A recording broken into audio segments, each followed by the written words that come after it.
Bonjour à tous. Alors, j'adapte la distance. Alors, bonjour. Ce matin, nous allons vous parler de plaisir. Nous allons vous parler de jouissance. Je rapproche le micro. C'est mieux comme ça? Ok. La clinique de la jouissance. Donc, le plaisir n'est pas un symptôme.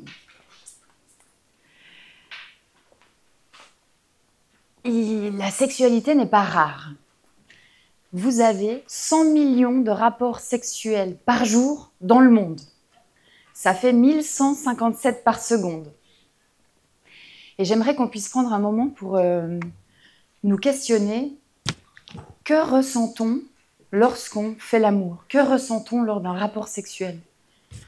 Qu'est-ce qui s'exprime en nous? Qu'est-ce qui se vit?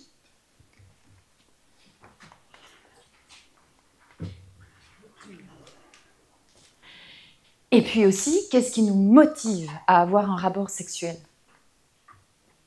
Meston et Buss sont deux psychologues de Houston qui ont lancé en 2007 une grande étude sur 200 femmes et 120 hommes et les ont interrogés sur leur motivation à avoir un rapport sexuel. Vous voyez, je les ai classés entre motivation physique qui vise donc le plaisir parce que c'est agréable, pour me détendre, pour ressentir des sensations nouvelles.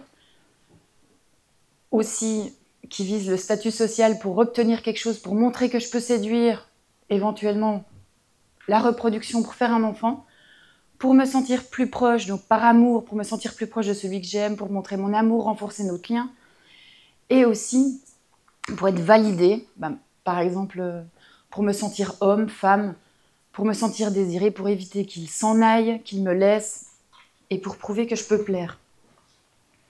Donc, la motivation principale reste le plaisir, mais il y a aussi des situations où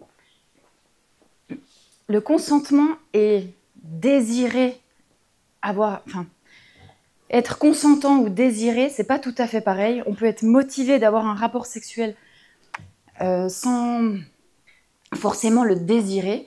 Et j'ai repris une étude suisse qui date de 2016, qui a été menée sur 7000 étudiants, dont 50% menaient des études universitaires. Et on leur a demandé est-ce que vous avez eu des rapports sexuels non désirés? Et vous avez des réponses autour de 16%. Donc les étudiants suisses, 16% n'ont pas, à un moment donné, pas désiré avoir un rapport sexuel. Et presque pas désiré, ça monte à 37%. Donc, vous voyez qu'il y a des situations de vulnérabilité comme ça où on est motivé pour faire l'amour, pas forcément en désir d'eux. Bien sûr, on aimerait bien que nos patients soient satisfaits et vivent du plaisir lors de leur rapport sexuel, mais les conséquences sont nombreuses. On l'a rappelé et on va le rappeler tout au long de ces 3 jours. Donc on peut dire que la sexualité est une situation de vulnérabilité. On a fait beaucoup de progrès. Donc les politiques, l'angle des politiciens vise beaucoup la prévention. Mais est-ce que prévenir, c'est parler de santé sexuelle? Donc on a vu aussi les programmes d'éducation sexuelle qui visent à prévenir les grossesses précoces, les IST, les traumas. Et j'adore vous montrer cette slide. Donc 2017, ça date un peu, probablement que c'est encore plus bas, mais les grossesses des adolescents, le taux de fertilité diminue. Donc il faut continuer de mener nos combats. Mais moi, je voudrais vous parler de santé sexuelle. La santé sexuelle, on ne peut pas la réduire à l'absence de maladie, de dysfonction ou d'infirmité. C'est la possibilité d'avoir des expériences plaisantes et sécuritaires, comme nous le rappelle la définition de la santé de 2004, de l'OMS de 2004.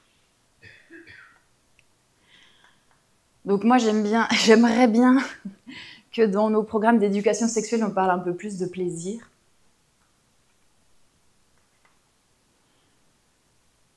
Parce que le plaisir aussi, c'est un objet de nos interventions parce qu'il améliore la santé mentale, il diminue les risques d'être victime de violences sexuelles, donc il est aussi préventif.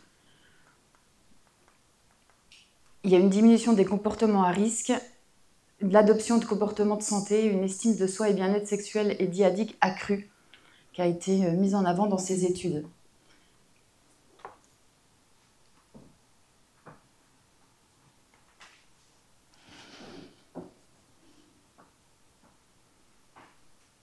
Mais alors, qu'est-ce que nous avons comme modèle pour interroger le plaisir dans la sexualité? On a un modèle médical qui est centré sur la fonction. Érection, lubrification, orgasme. Il y a aussi la 4e phase, retour à la normale, au point zéro, à l'homéostasie. Poser un diagnostic, c'est repérer ce qui est anormal. Traiter, c'est réparer la fonction altérée. Par exemple, l'absence d'orgasme devient un trouble, anorgasmie. L'objectif est de rétablir l'orgasme. Mais est-ce que ce modèle interroge le vécu, le plaisir? Alors, c'est important quand même, parce qu'il faut que le corps fonctionne. On sait que la sexualité convoque les organes génitaux dans une excitation, donc c'est important quand même d'aller faire un petit check. Les organes génitaux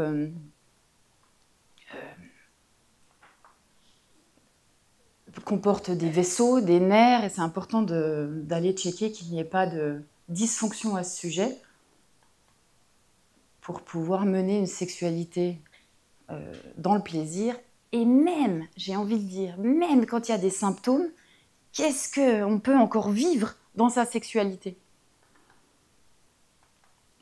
Donc, il y a quand même des limites à ce modèle médical, parce que la fonction, c'est bien, c'est important, mais rechercher à réparer ce qui est anormal, mais il cherche à réparer ce qui est anormal.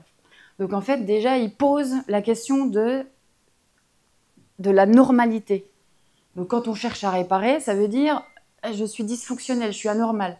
Il réduit la sexualité à la fonction, à l'excitation, l'orgasme. Il confond santé et normalité, je viens de le dire. Il efface le sujet au profit de la norme. Et le modèle biomédical a permis d'objectiver, de réparer, de sauver, mais il s'arrête au seuil du vécu. Et c'est là que nous, les cliniciens de la santé sexuelle, nous devons franchir une frontière. Penser le vécu comme le cœur même de la santé. Parce qu'on peut très bien fonctionner sans jamais se sentir vivant. Le modèle s'arrête à la performance biologique, érection, lubrification, orgasme. Il produit une sexualité mesurable, observable, mais désincarnée. Et en cherchant à réparer une fonction, on oublie le sens que prend l'acte sexuel pour le sujet et le contexte dans lequel il s'inscrit. La relation, la temporalité, la vulnérabilité, l'histoire, la culture. On en a parlé beaucoup hier dans nos 7 minutes. La culture.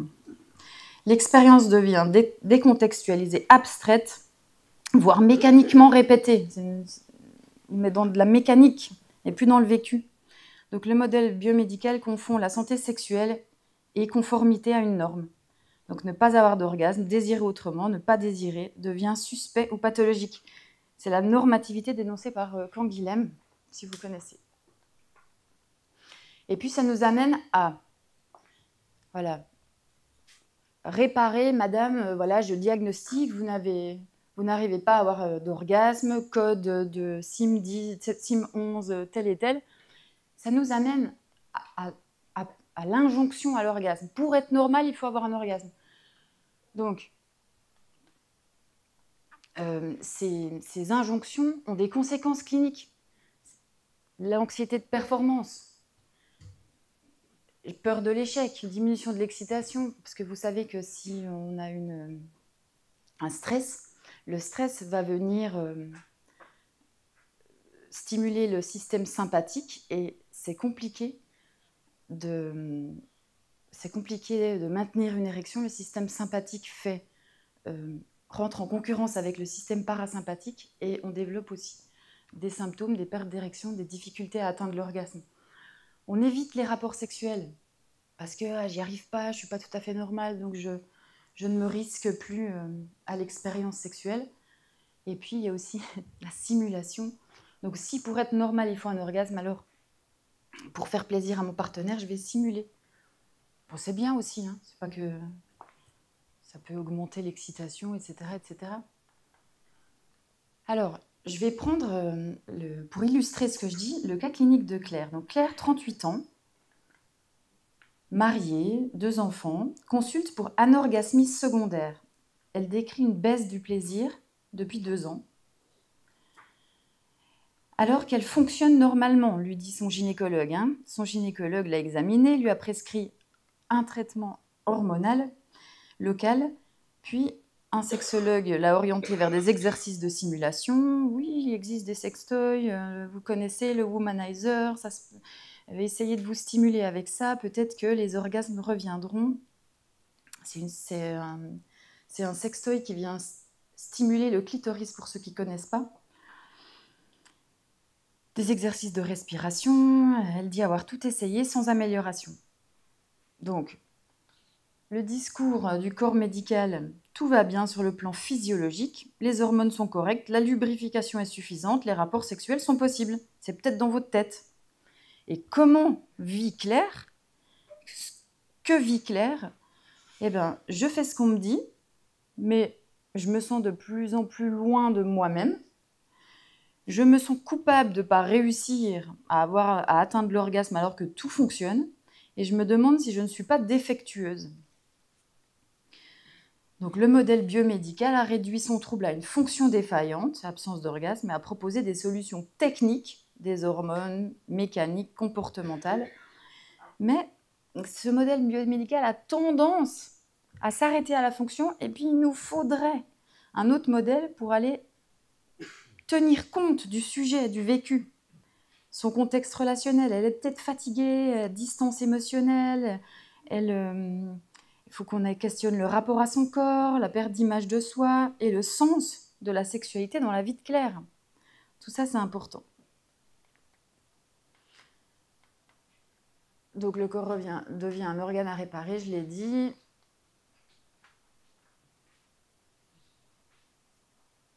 J'ai déjà dit. Alors, j'ai mis comme ça des questions à vous poser dans votre tête par rapport... Ces questions viennent un petit peu au milieu de ma présentation, mais elles sont importantes. Est-ce que l'éjaculation amène systématiquement à l'orgasme? Est-ce que l'éjaculation et l'orgasme, c'est pareil? Que vivez-vous lors d'un orgasme? Alors, c'est quelques millisecondes ou quelques secondes, mais qu'est-ce qu'on vit finalement? Où est-ce qu'on est dans son corps, dans sa tête? Que vivez-vous lors d'un rapport sexuel? Quel est le sens que vous donnez au rapport sexuel que vous vivez, aux émotions qui vous traversent? Donc, êtes-vous traversé par des émotions, des sensations, etc.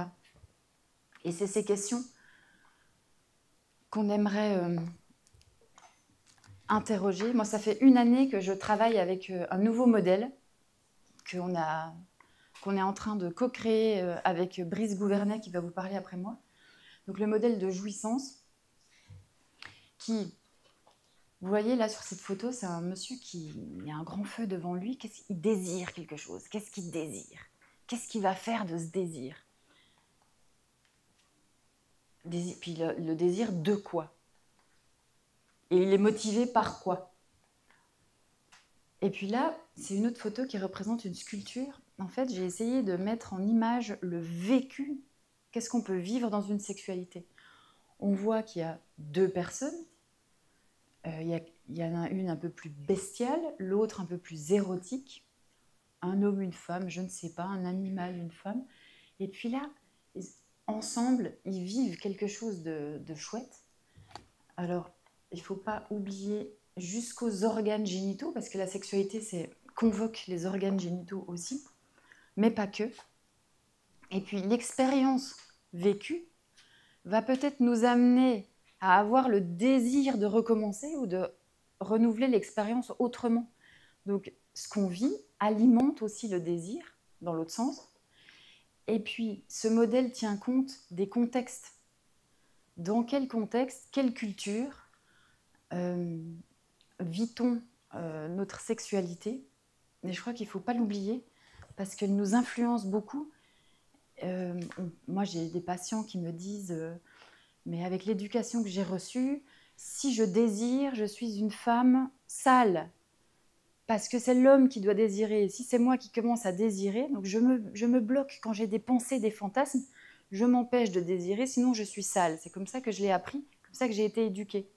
Donc il est important d'interroger ces contextes, sinon il nous manque un bout de la personne, du sujet, de l'expérience. Donc derrière le symptôme, il y a le sujet. Les patients amènent des blocages, ils disent bien plus qu'un symptôme. Ceux qui vivent, c'est important. Ce qui les façonne, donc les normes dont on vient de parler, les contextes éducatifs, culturels, médicaux, le discours du médecin est super important. Si vous dites comment ça, vous atteignez pas l'orgasme, vous produisez déjà un contexte. Ouh là là, le médecin a dit qu'il fallait que j'atteigne l'orgasme. Je dois me débrouiller pour l'atteindre. Et la clinique requiert un nouveau modèle, puisque c'est aussi pour ça qu'on est là. Déplacer le regard du symptôme vers le vivant. Si la santé sexuelle devenait une clinique du vécu, où les plaisirs, moi à mes patients je parle de la roue des plaisirs.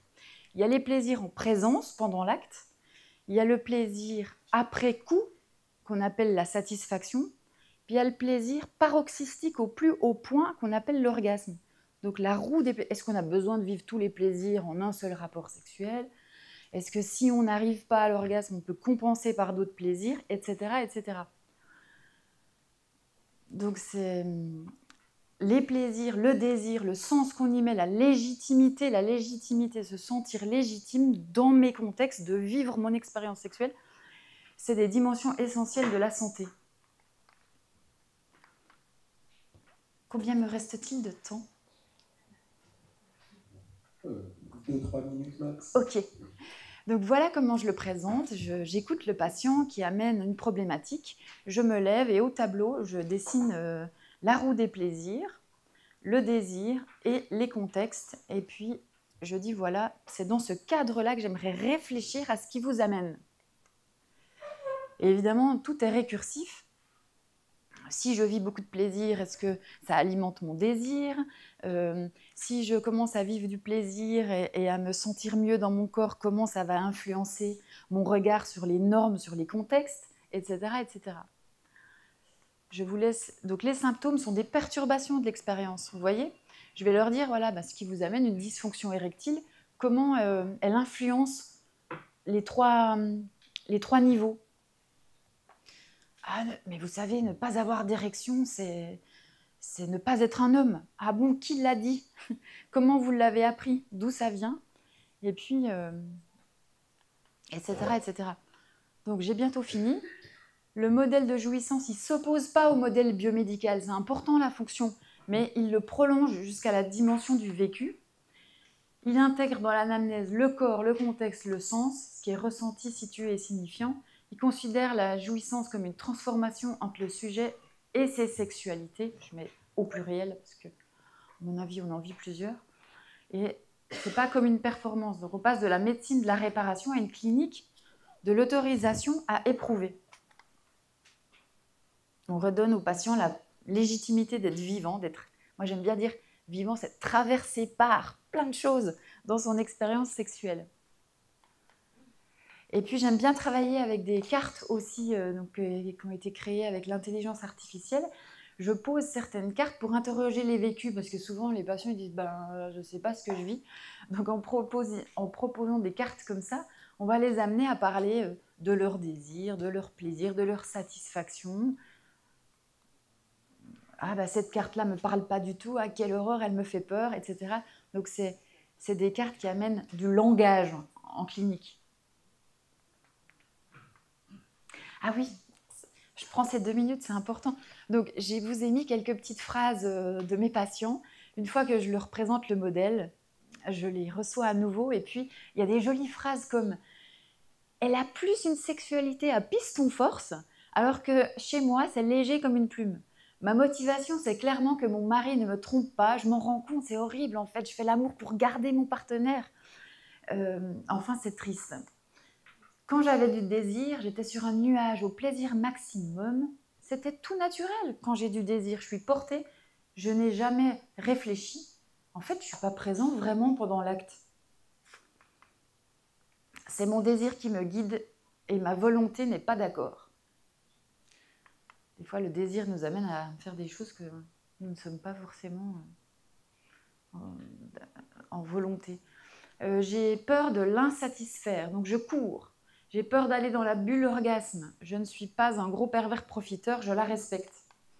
Après 10 ans avec la même femme, je ne sais plus comment ça fonctionne. On était rapide et fonctionnel jusqu'à l'orgasme. Puis maintenant, j'ai changé de partenaire, je ne sais plus comment on fait. Je stresse. Les moments où j'ai envie de lui, c'est quand on n'a pas le temps et qu'on doit partir. Durant l'acte, ma musculature bloque. Musculature probablement périnéale. Quand je pleure, vous souriez, ça me fait beaucoup de bien. La sexualité s'apprend.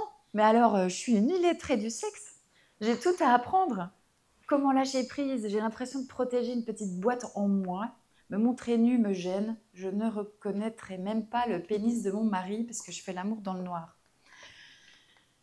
C'est important de dialoguer, on doit apprendre, c'est pas inné. On s'est taboutisé, on a retrouvé un vocabulaire pour discuter. J'ai réalisé qu'il fermait les yeux lors des rapports sexuels, nous l'avons évoqué, et puis passer des moments de contemplation, yeux dans les yeux. Le plaisir valorisé et moins l'orgasme.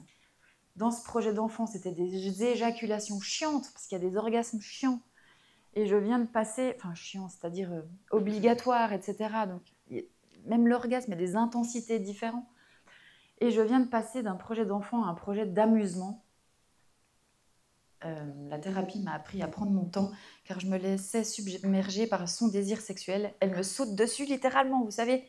J'ai appris à me poser dans mon couple et à comprendre que c'est un terrain de jeu où je peux aussi freiner le rythme. Donc, dans notre modèle, le sujet existe, il existe par le corps, par le sens, il existe dans les normes et les contextes qui le traversent, en s'y positionnant, il existe à travers les émotions, et il porte sa mémoire. Chaque expérience laisse une empreinte qui oriente le désir, la confiance, la retenue ou l'empressement des expériences à venir. Jouir au-delà de la fonction sexuelle.